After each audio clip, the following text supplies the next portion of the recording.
Glory Cloud Podcast, episode 153.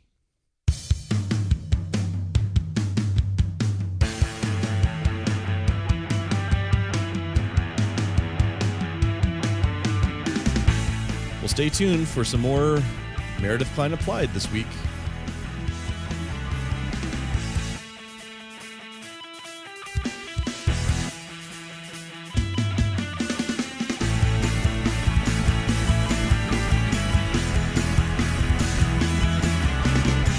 Well, welcome back to another episode of the Glory Cloud Podcast. I'm your host, Chris Cahy, and I'm joined by our co-host, Pastor Todd Bordow of Cornerstone Orthodox Presbyterian Church in Houston, Texas. Welcome back, Todd. Thanks. Ready to jump into our Two Kingdom Part 3. What about you?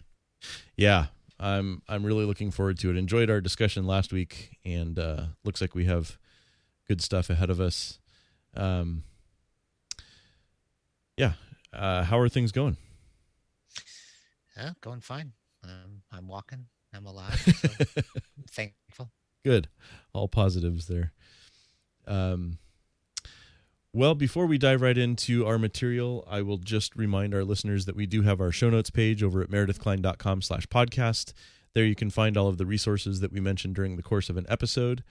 We would be so grateful if you would give us a 5-star rating on Apple Podcasts and to subscribe to the podcast on whatever you use to listen to it. And both of those things really help to boost our visibility to other people who are looking for good theological content in their podcasts. I've just been overwhelmed by how many of our listeners have taken the time to go and give us those ratings on Apple Podcasts. But I know we have a lot more listeners, and so if you haven't done that, I would sure appreciate it. And finally, if you have the means to pitch in a little bit of money to help us cover the monthly cost of hosting the audio files, you can find a donate button at meredithkline.com/podcast on the right-hand side of the page, and any amount that you can give is very much appreciated, is very encouraging to Todd and me. And if you don't like that PayPal option, just email us at glorycloudpodcast@gmail.com, and we can work out another way for you to help us out. And so with that, Todd, we are picking up on the second part of your article on Two Kingdoms, correct? Yeah, we're going to look at some criticism of Meredith's views tonight, and then we'll consider some positive applications of it in the life of the church. So, Kline has not been very popular, for those of you who know, over the years in certain circles after he explained his view of two kingdom theology as far as the purpose of the Bible, the purpose of the church, and we saw that expressed 2 weeks ago in his medical mission paper, that the purpose of the church is very clear. It's directed by the Word of God, and it's of the kingdom of Christ, which is a kingdom not of this world. So the criticisms over the years from this come from different views, and they all have some things in common which Kline disagrees with. But the first one would be theonomy, and championed by men like Greg Bonson, who saw the civil law given to Israel as a standard for the law for every nation. Though Bonson would say that there are various changes in application in different cultures, but the law itself is not simply redemptive historical, as Kline would say, for a unique situation of a theocracy that pointed to heaven, but it was a standard that all the nations should try to emulate, and then as Christians we should try to emulate the same standard. So that's basic theonomy. The Erastian position grants the civil government authority over ecclesiastical affairs. And so you think of, King James calling a council to write the King James Bible, the Westminster Assembly. You have the Covenanter view, which taught that every nation should have a national religion and a national covenant between God and that nation. And then you had one which some of our listeners who don't live in the United States would not relate to, but it's called the Christian America position. And that believes that America was a Christian nation founded on the Bible and that Christians should seek to restore America to its Christian roots. We don't have time to show the historical inaccuracy of that statement, but at the same time, that's the viewpoint. And then there's the general theocratic position, which believes governments are required by God to enforce the Ten Commandments.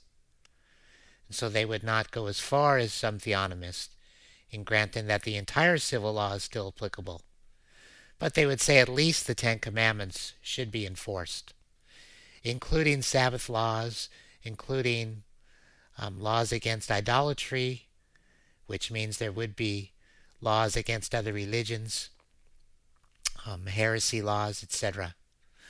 So they would see a place for the state, if it was doing what God had called it to do, to punish blasphemers and approve Christianity. Now, Kline's position is opposed to all of those, and it's really the exact opposite. And then he would call his position principled pluralism. And again, we went through that last week, and that's the idea that the state and church are distinct, and one is for the common grace institution of man, is not to be mixed with religion. Now, that doesn't mean the state will not end up doing that. It just means, ideally, that the state has a different function. It is the church's role to propagate and to approve of religion. And the reason is because the kingdom that the church is to administer is the kingdom of Christ, which is not of this world. It is the new creation. And so that is the only kingdom that the church is to propagate, the salvation and sanctification of sinners, not the betterment of society, the enforcing of God's law in the political realm, the Ten Commandments. Right. Now, there's obviously overlap between general morality and what's in the law, but that's still different than saying that we're required to enforce the written law of God. So, last week we saw again that the church as an institution is different than Christians. And so Kline taught that Christians in their common grace callings are to go out and to do good and to be involved. They're not separatist, to be good neighbors, and that involvement can be political, social, neighborly. And so Christianity does affect the common grace world in the fact that Christians are out there with a good work ethic, caring for people, etc. But the church as an institution, their mandate, as far as the unbelievers, is to bring them to Christ, present the gospel, and bring them into the new creation. And so that's Kline's position against these other ones. And we'll look in a moment, before I ask you any more thoughts to add on with some objections to what Kline is saying. What are any thoughts so far? Not many. I mean, it's I guess we could also add like Neo-Kuyperianism to that as well, and the transformationalism that comes with that to groups that would be critical of Kline, and which Kline would be critical of in his distinction between the covenant of common grace and the covenant of grace. But I think that sets up well the objections that we'll be talking about. Yeah, and it's always important in any theological debate or discussion to try to discern, is the difference between us only one in phraseology, or is it truly in a different view and application? Right. Because sometimes when you're talking with, as you called them, Neo-Kuyperians, we're actually agreeing in the practicality of it all. But they would maybe describe things, they would use different terms. They wouldn't use the term two kingdom. True. But there doesn't seem to be a lot of practical difference. So it's always good, the old saying, do not build bridges do not build walls where there aren't any. All right. Well, I take it back. No, I'm not saying you. I'm saying that in all these debates, sometimes you have to find out what we're actually disagreeing on at a practical level. Good point. So,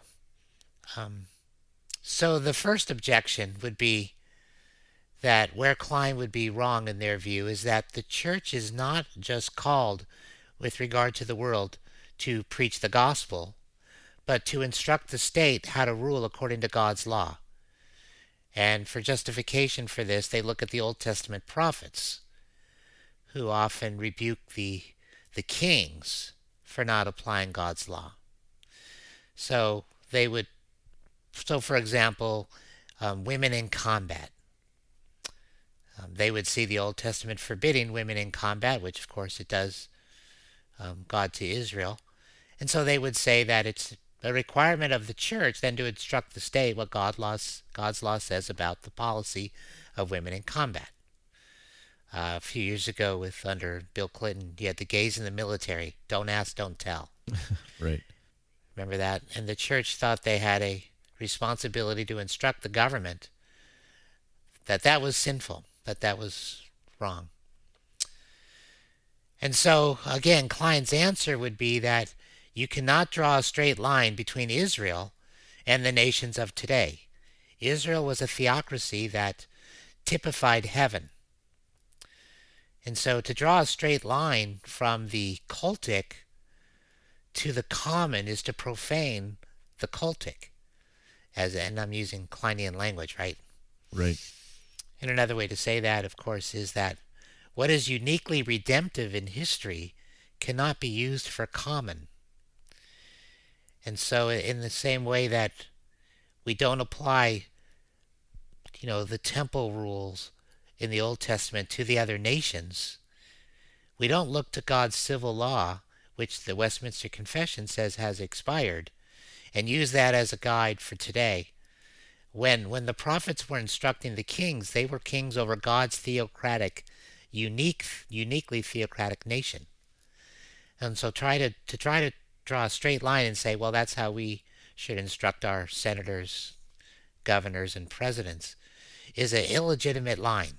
It's a line the Bible itself does not give us.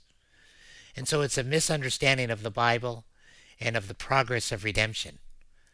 God has not simply given Israel a political platform for all times and all ages.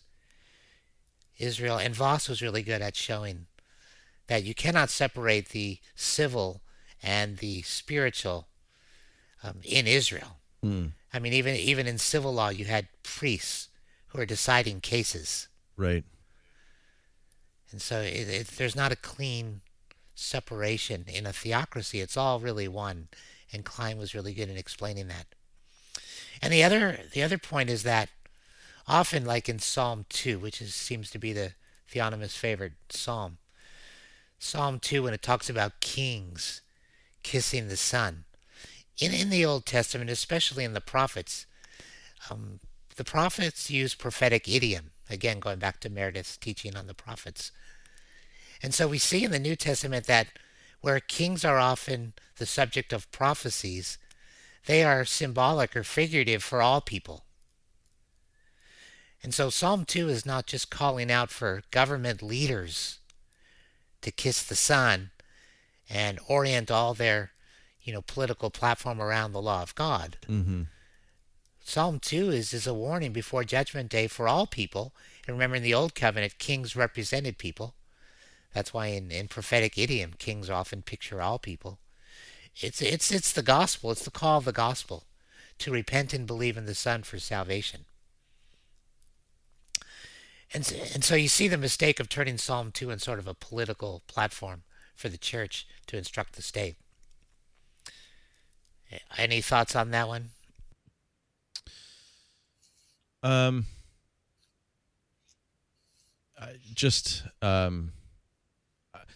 If we've picked up any new listeners, I'll just take a moment to use the language that Kline did to explain theocracy, because it gets used a lot, even in the wider culture, as we talk about either people's fears about groups taking over the United States, or maybe about the way things are run in the Middle East or things like that. But when Kline said theocracy, he meant the holy institutional integration of cult and culture. And when he said cult, he meant the worshiping community. So he's saying that in a theocracy, there's no distinction between this institution is holy and that one is common for believer and unbeliever. No, everything is holy, and there is no common, really, in a theocracy. The whole point is to weed out the common and keep only the holy. And so you can see why someone who thinks that the either the United States or whatever country they're from should be a theocracy would really bristle when Kline talks about common grace and the institutions that belong to that and how they differ from the church. Right. And so Kline was very clear that God's law is covenantal. It's always designed for his people, and it's for a specific time. And there's a difference even with leaders in countries, that there's a difference between believing the law and following it personally and enforcing it. Just because there is a law, there's no requirement that every law is enforced.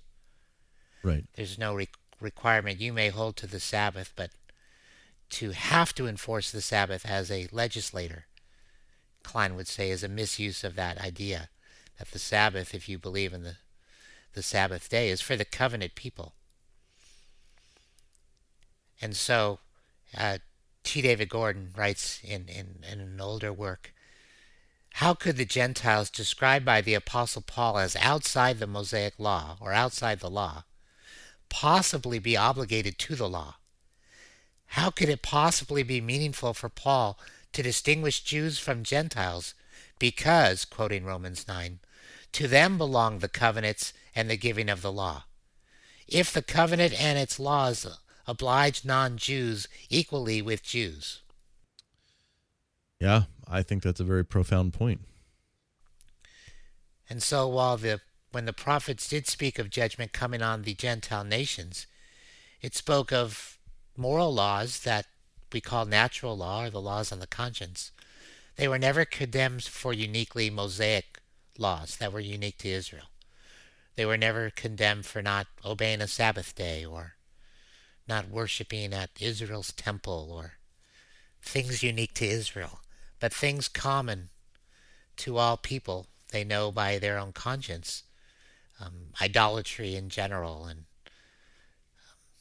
murder and oppression, fornication, things like that. Things they knew were wrong, Romans 1. That's what they were condemned for in the Old Testament. And then when we come to the New Testament, every time the Old Testament law is used as an ethical principle, even when it's quoted, it's always lived out in the New Covenant community. It's never lived out in a legal or political way for unbelievers. So often the Old Testament law, the Mosaic law, is given as a backdrop for a New Testament application, but it's always for the church, not for the state. And there's a whole bunch of verses I could name, but there's just not one for the state. But I'll read one more quote from John Calvin from his Institutes. For there are some who deny that a commonwealth is duly framed, which neglects the political system of Moses, and is ruled by the common laws of nations. Let other men consider how perilous and seditious this notion is. Sorry, I'm having trouble with my throat tonight. It will be enough for me to have proved it false and foolish. So if I remember right, this is where Rushdoony really attacked Calvin for rejecting theonomy here. He says, anyone who thinks that you need the law of Moses to set the laws of the common nations, the common laws, is foolish, and it's a perilous idea. It's a dangerous notion. And so this is not to suggest that Calvin would be totally with Kline. There are obviously differences there too. But he certainly was no theonomist. Absolutely. And I think I appreciate that you distinguished at the very beginning between theonomy and a more generic theocracy. I think Calvin would probably be closer to a generic theocrat in terms of being willing to enforce the Ten Commandments. Right. Well, the next objection, which we hear a lot against Kline's two-kingdom thinking, is that the church ends up leaving the world and the culture to rot. And how many times have we heard this? Too many to count. If the church isn't actively not only preaching the gospel, but instructing the state, challenging the state, changing the culture, then the church as an institution is not doing any good for the world, and the world will just get worse and worse. Because in this view, the church has two mandates. One, to preach the gospel to individuals. The other, to instruct the government and sort of take dominion over the culture to make the culture godly. And so the first answer to that is the culture will rot. And what we mean by that is not in this age, but the culture will be burned up at the coming of Christ. Mm-hmm. And so that is the distinction. You know, the old thing about you're shining the brass on a sinking ship. Right. Well, biblically, this is a sinking ship. We're told that we're strangers and aliens. We're told that this will all be burned up, and then a new heavens and earth will be built. And so you're not going to save culture. Right. And so that doesn't mean it has to get worse, but it just means that it's not the purpose of the church to make the common grace world a little nicer to live before it burns up. Right. And that's the church as an institution. Us as people, yes, we are always, or we should be blessings to the world. So whatever little we do, it can make the world temporarily better, but there's no permanent solution to what the church does in common grace. And so the role of the church as an institution is not common, but it's eternal. What we do always has to have eternal significance. And so God is in charge of continuing common grace. God is in charge of, we saw that back in Genesis 9, right? God will keep the world going so the gospel can reach all the nations. But there's no second mandate for the church that the world will be a little less terrible if we do this or that. Right. So that's it. Kline was not very persuaded with the guilt tactics that were letting the world rot. Because even when the church tried its best to be very involved in Christianizing the world, it didn't work anyways. Exactly. I mean, the American Puritan experiment in New England lasted about a generation and a half, and it all fell apart. Yep. The Holy Roman Empire didn't turn out very well. Yeah, I'm glad you went there. I mean, every time someone brings up this charge or this objection, I think, the Roman Empire rose and fell, and we had the Ottoman Empire, and we had the British Empire, and all of those have come and gone, and the world is still here. Humanity continues on. It's not like the world came to a screeching halt because one of these empires fell. Yes. So, well, that brings us to the third objection, and I'm going to let you speak to this more because you've written more on this. And that is Kline's view is not reformed. And Kline had a sort of a twofold answer to this. One, well, it depends how you define reformed. right. If you define reformed by our Westminster Confession or Heidelberg Catechism, then Kline's view was it fit fine. Mm-hmm. So Kline didn't see any need to say he wasn't confessional. If you're suggesting it wasn't for reform based on reformed history and the way the earlier reformers viewed church-state relationship, then Kline would admit, yes, I'm definitely not in the majority historically. Kline never suggested he was continuing some majority tradition of the reformers in this. He admitted that they were wrong. That until the American experiment, that the church learned that you could have a society that had freedom of religion and allow other religions to exist and not enforce one true religion. Kline thought the early reformers were simply wrong on this. And so, yeah, I'll let you take it from there because you've done a lot of work on this. Well, I think he's right. I don't think there's anything in the Reformed confessional documents that would prohibit him from saying what he says about the distinction between the covenant of common grace and the covenant of grace. You can say that it doesn't mention a covenant of common grace. That's fine. But I don't think there's anything that forbids what he's doing with that distinction. And I think he's absolutely right that, you can find individuals who were certainly swimming against the stream, swimming against the current of generic Reformed theocracy. But the majority report was definitely that the civil government ought to be enforcing the Ten Commandments. Now, I think it's interesting also, I'll just throw this out there. We can talk more about it if you want to. If not, that's fine. But I think the church prior to Constantine probably had a very different perspective as well, because they lived day to day not knowing whether they were going to be rounded up by the Roman army, for persecution and to the point of death, really. And so I'm sure they did not have a transformationalist impulse. They did not have a, we need to be petitioning the emperor to be enforcing the law as we understand it. Those just wouldn't have been categories for our brothers and sisters at that point. Yeah, it's funny because theonomists tend to think that, given some of the weaknesses of that time, that Constantine was a great help to Christianity, where Kleinians tend to think that was the worst thing that could have happened to Christianity. Exactly. So it's really funny how you view history based on your view of the Bible now. Well, and so I wanted to say what I said there.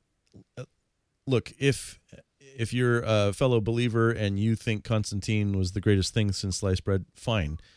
I think my point is still valid, though, that brothers and sisters in Christ who lived before him surely would have had a different view of the church's responsibility in the world. Right. And it's interesting that when a confession is written in a political time of persecution, it tends to be a bit different in those areas than when it's a time, for instance, during the Westminster Assembly, where they actually had say over the politics of the day. Exactly. And so we have to keep in mind the political situation the confessions were written into. Well, that brings us to the fourth objection, and I appreciate your points you made about the early church. I think that's so true. And the fourth objection tends to be, well, Meredith, is Jesus not the king? Does not a king rule and make laws? And so, are you rejecting the kingship ministry of Christ in this view of this two-kingdom view of the church? Now, Meredith's response is mostly in his kingdom prologue, but I will remind the listeners that this is a ministry, this kingly ministry that they want, that transformation, or I should say the theonomists want, was rejected by Christ on the earth. Right. The people wanted to make Christ king, and John 6 is very clear. He rejected that. He did not want to be their king in that sense.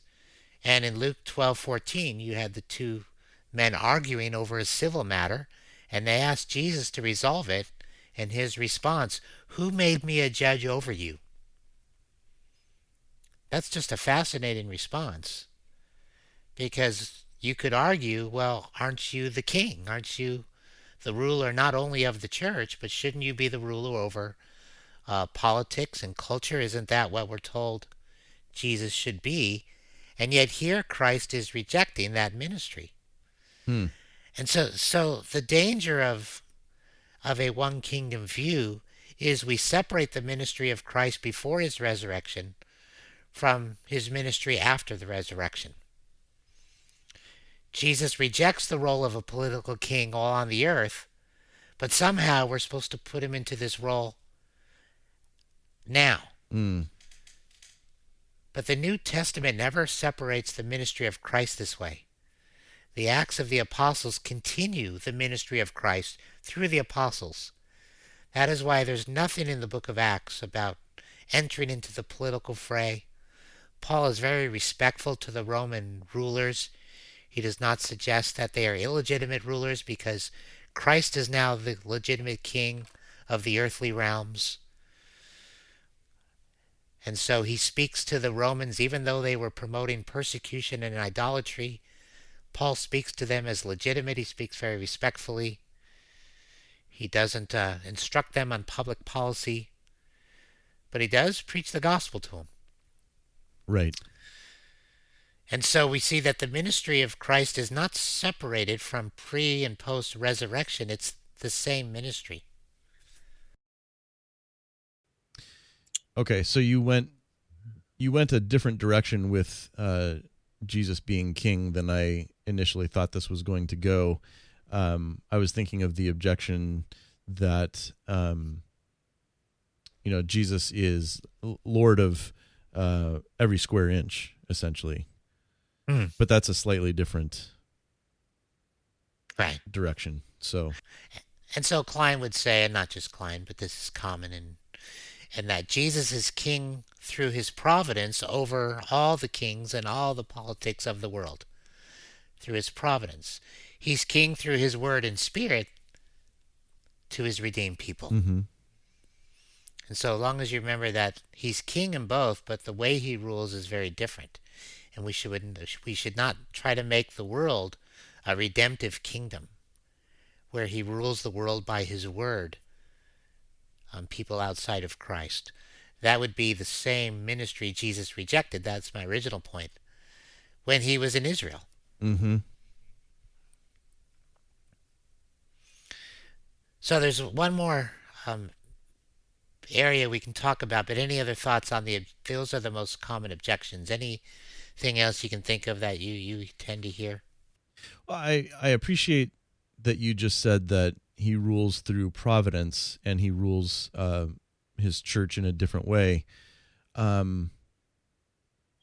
guess I would just appeal to Kline's opponents, his objectors, to let Jesus rule as he sees fit. To me, it seems like you read the Bible and his instructions are for us as Christians and for the church, and we need to get busy doing those. He doesn't, it has to be by inference, by what maybe an appeal to good and necessary consequence, but nothing explicit in terms of go and do this to the culture, go and do this for the culture. That's kind of up to us as individuals to try to love our neighbor as circumstances permit. Yeah, and the guilt trip often given to anyone who believes Kline is right on these two kingdoms is, well, it's people like you that caused the Holocaust, or ridiculous things like that. We pretty much see throughout the Bible and history that Christians telling rulers what to do doesn't do much. Right. Look at Pharaoh. Exactly. And so simply telling Pharaoh, here's how you should rule. Well, you can do that, but if you expect that if the church simply does that, all tyranny will stop. There are millions of faithful Chinese Christians right now, and that's not stopping the ruler of China for this awful persecution. It doesn't mean they're unfaithful. Exactly. I, I helped a dear lady, a sister in Christ, write her autobiography, and she grew up in Hitler's Germany. I think she remembers being about 6 years old and seeing him come through the street in a parade. And I mean, if you suggested to her that if the church had simply gone to Hitler and said, "Don't do this," that he would have said, "Oh, okay. So God doesn't want me to embark on this genocidal campaign against the Jews. Okay, I'll stop." I mean, she would die laughing. Yeah. I mean, it's simply the nature of tyranny not to listen to anyone. And so, I mean, that doesn't answer the question whether you should do it, but to lay it on people that this wouldn't have happened if the church would have only done this, right, is really ridiculous. And no competent historian would ever say something like that. Exactly. Well, let's look at some of the benefits then, and this really gets into Kline applied. If you hold to Kline's view of the distinction of what the visible church is given to do, what are some benefits? Well, the first one is it enables the church not to bind the consciences of the worshipers. Because Christians in every place tend to assume that whatever politics they really like, that God is behind those politics. And historically, that just isn't the case. So, for example, in the United States right now, Christians are fond of saying socialism is of the devil and capitalism is of the Lord. And so you end up binding the consciences of anyone who may disagree with you, who has a different political view. Yeah. Which we're not allowed to do as clergymen. And if you read history, for example, Christians in the early church were very critical of free markets. And they were very critical of war. They were very critical of joining the military. Mm-hmm. They were very sure the law of God forbid Christians from joining the military at all. They certainly wouldn't have allowed Christians to be what we call, police officers in our day. And when you travel around the world today, you can find very conservative Christians theologically who have what an American Christian would view as a very liberal politic. And it's okay to be wrong politically. It's okay to be ignorant. We don't all know everything. But at the same time, we can't bind the consciences and suggest that if you're going to be a genuine Christian, a good Christian, you have to follow this platform. Exactly. I'm reminded of a story. Do you mind if I tell it real quick? Yeah, go ahead. So apparently C.S. Lewis sat through a sermon by his rector that was completely political in nature. And so as everyone was walking out of the service, and in that Anglican tradition, I think the rector tends to stand at the door and shake everyone's hand. And on his way out, Lewis said, "I think God probably has a different opinion." And I love that, because I think you could say that to any political sermon. It doesn't matter who the preacher is or what the sermon is about. God likely has a different opinion. And we certainly saw this in the Civil War, that the pastors in the South were convinced that the Southern cause was of God, and the pastors of the North were convinced that to be a obedient Christian, you would support the federal government. Right. And they caused a lot of damage by this. Mm-hmm. And so, someone tends to respond with an absurd illustration. Okay, so that means that someone in your church can be for the murder of all Christians politically.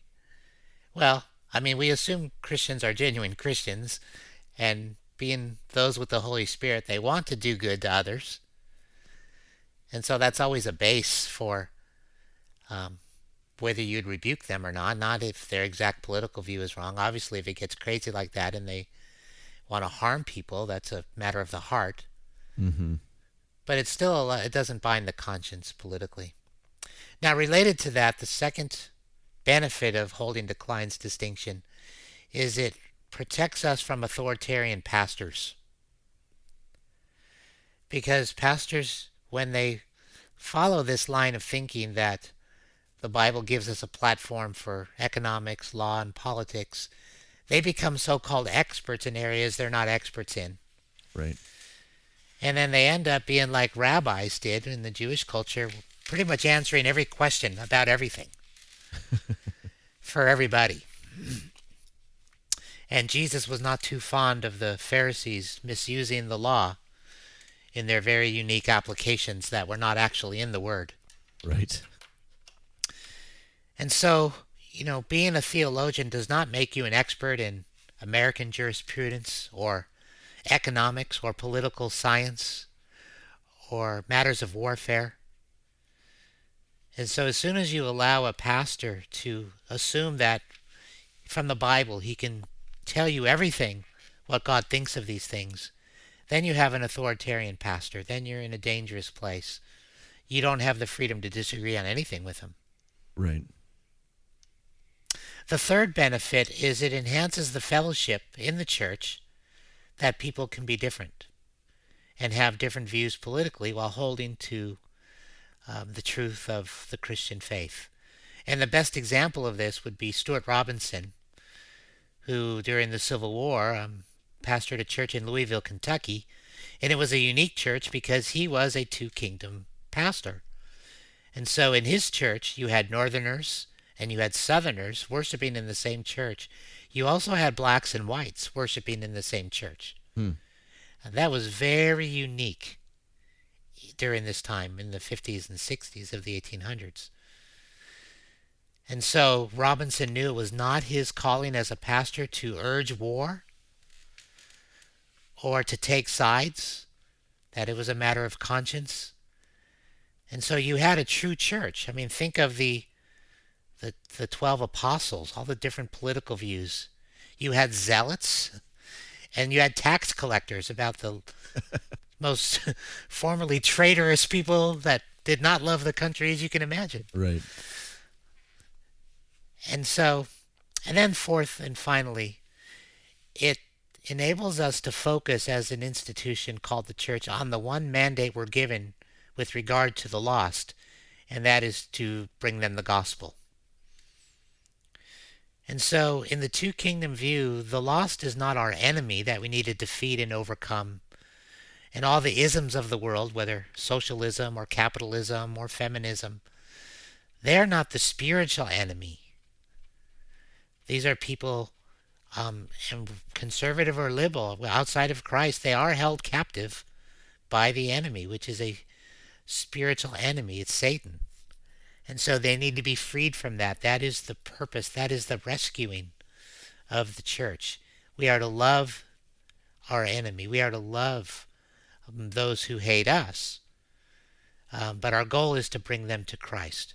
Our goal is not to defeat them. And so this world is just a little bit better because they're not having as much influence.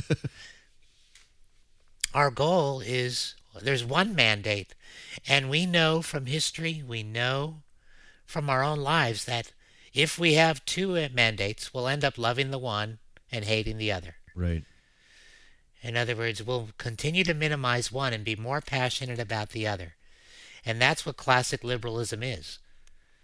When liberalism first started, that Machen taught against, they did not deny the salvation of the individual.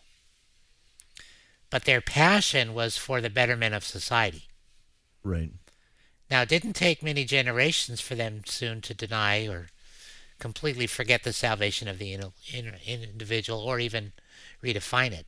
And it was all about social justice and social change. But this is what happens when you lose focus. Right.